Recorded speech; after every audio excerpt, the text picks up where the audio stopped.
تو حضرت معاذ بن جبل رضی اللہ تعالیٰ عنہ کہتے ہیں کہ صبح کے خوبصورت لمحے اور حضور کی قربت اور سفر کی گھڑیاں اور چل بھی رہا تھا میں آقا کریم علیہ السلام کے ساتھ ساتھ، تو موقع غنیمت جانا تو میں نے کہا کہ اے اللہ کے پیارے رسول صلی اللہ علیہ وآلہ وسلم، مجھے آپ کی قربت میسر آئی ہے تو اس موقع سے میں فائدہ حاصل کرتے ہوئے آپ سے سوال پوچھنا چاہتا ہوں، اور وہ یہ کہ مجھے کسی ایسے عمل کے بارے بتا دیجئے جو عمل مجھے جنت میں داخل کر دے اور جہنم سے دور کر دے۔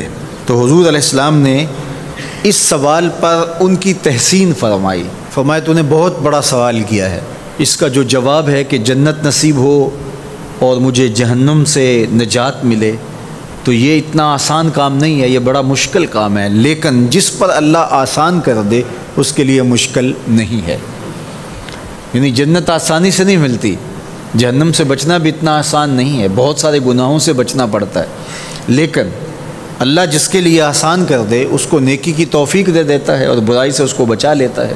اگر تو چاہے کہ جنت میں جائے اور جہنم سے نجات ملے تو تمہیں اللہ پر ایمان بھی لانا پڑے گا، اور ایسا ایمان جس میں شرک کی آمیزش تک نہ ہو، اسی کی عبادت تیری زندگی کا مقصود ہو، اور نماز بھی ادا کرنا ہوگی، زکوٰۃ بھی دینا ہوگی، روزے بھی رکھنے پڑیں گے، اور تجھے حج بھی کرنا پڑے گا۔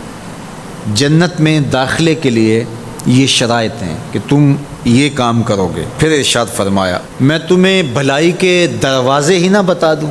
ارشاد فرمایا الصوم جنہ، روزہ ڈھال ہے۔ ڈھال آپ سمجھتے ہیں، اگر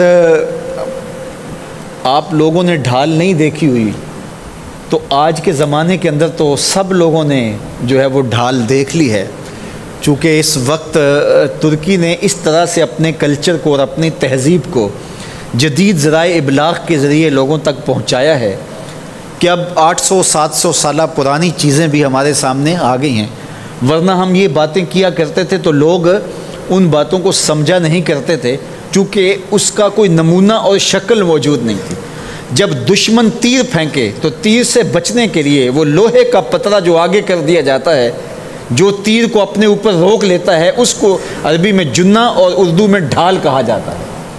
تو آقا کریم نے فرمایا روزہ ڈھال ہے، تو گویا جہنم کی آگ سے بچانے کے لیے جو ہے وہ روزہ کام دے گا۔ والصدقۃ تطفئ الخطیئۃ، یہ گناہوں کو مٹا ڈالتا ہے، جس طرح کہ آگ کو پانی بجھا ڈالتا ہے، تو اس طرح جب صدقہ دیا جاتا ہے تو جو گناہ ہوتے ہیں وہ ایسے مٹتے ہیں کہ لگتا ہے یہاں گناہ تھے ہی نہیں۔ آگے ارشاد فرمایا رات کے پیٹ میں نماز ادا کرنا، یعنی تہجد کی نماز ادا کرنا۔ پھر حضور علیہ الصلوۃ والسلام نے یہ آیت پڑھی تتجافی جنوبہم عن المضاجع، ان کی کروٹیں بستروں سے الگ رہتی ہیں، خوف اور طمع میں وہ اللہ کو پکارتے ہیں اور وہ رات کو جاگتے ہیں، ان کی کروٹیں بستروں سے الگ رہتی ہیں، حتی بلغ یعملون، یہ آیت پڑھتے ہوئے آخر تک حضور نے تلاوت فرمائی۔ تو فرمایا جس طرح صدقہ آگ کو بجھا دیتا ہے، اس طرح پچھلے پہر کی نماز، تہجد کے سجدے بھی اللہ جل شانہ کے غصے کو ختم کر دیتے ہیں اور جہنم کی آگ کو مٹا ڈالتے ہیں۔ پھر حضور نے ارشاد فرمایا کہ میں تمام امور کی جڑ نہ بتا دوں کیا ہے، جتنے بھی معاملے ہیں اس کی جڑ ہی نہ بتا دوں۔ میں نے جھولی پھیلا کے کہا حضور کیوں نہیں، خیرات ڈالی ہے۔ تو حضور نے ارشاد فرمایا راس الامر الاسلام، سارے امور کی جڑ اور بنیاد، سر اسلام ہے۔ اگر اسلام ہے تو عمل قابل قبول ہے، اور اگر اسلام ہی نہیں ہے تو پھر جتنے مرضی نیک عمل کرتے رہیں، جتنا مرضی پانی ڈالیں، جتنی مرضی کھاد ڈالیں، تو اگر جڑ ہی نیچے سے کٹی ہوئی ہے تو درخت ہو پائے گا؟ کبھی بھی نہیں ہو پائے گا۔ تو کہا جڑ اسلام ہے، اس لیے عقیدے کی صحت عمل کی قبولیت کی ضمانت ہے۔ تو تمام امور کی جڑ اور بنیاد اور سرا اسلام ہے، اور اس کا ستون نماز ہے۔ اور صحابہ نماز کے جس طرح پابند رخوگر تھے، تو وہ تاریخ کی روایات آپ دیکھ سکتے ہیں، آپ کو ایک صحابی بھی بے نماز نہیں ملے گا۔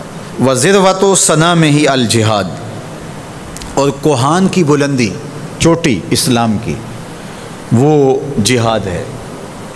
جہاد سے اسلام کو سربلند کیا جا سکتا ہے۔ اسلام کا چھٹا رکن ہے جہاد، اور ہمیں جہاد کی ترغیب بھی دی گئی، اور قیامت تک یہ جہاد جاری بھی رہے گا اور کبھی بھی ختم ہونے کا نہیں ہے۔ ہاں اس کے اصول و ضوابط ہمیں دیے گئے، جہاد کے نام سے فساد فی الارض نہ کیا جائے، لیکن جہاد کا انکار اسلام کا انکار ہے۔ یہ اسلام کی چوٹی ہے، ذروۃ و سنام کہا گیا، یہ کوہان کی بلندی ہے۔ تو حضور علیہ السلام نے آخر میں فرمایا کہ میں تمہیں سارے معاملات کی جڑ ہی نہ بتا دوں، خلاصہ ہی نہ بیان کر دوں؟ قلت بلا یا نبی اللہ، میں نے کہا اے اللہ کے نبی کیوں نہیں؟ فاخذ بلسانہ، حضور نے اپنی مبارک زبان کو پکڑا، فقال، اور فرمایا، کف علیک ھذا، کہا اس کو روک لے، اس کو کنٹرول کر۔ تو کہتے ہیں میں نے کہا اے اللہ کے پیارے محبوب صلی اللہ علیہ وسلم، جو ہم باتیں کرتے ہیں اس سے بھی مواخذہ ہوگا؟ یعنی عمل پر تو پکڑ ہوگی، لیکن جو ہم زبان سے بات نکال دیتے ہیں تو کیا اس بات پر بھی مواخذہ ہوگا؟ تو حضور علیہ السلام نے ارشاد فرمایا کہ لوگ منہوں کے بل یا ٹھوڑیوں کے بل جہنم میں ڈالے جائیں گے، یہ ان کے بولے ہوئے بولوں کی وجہ سے ہوگا، ان کی زبان کی کمائی کی وجہ سے ہوگا۔ تو اپنی زبان کی حفاظت کرو تو جنت کا داخلہ مل جائے گا۔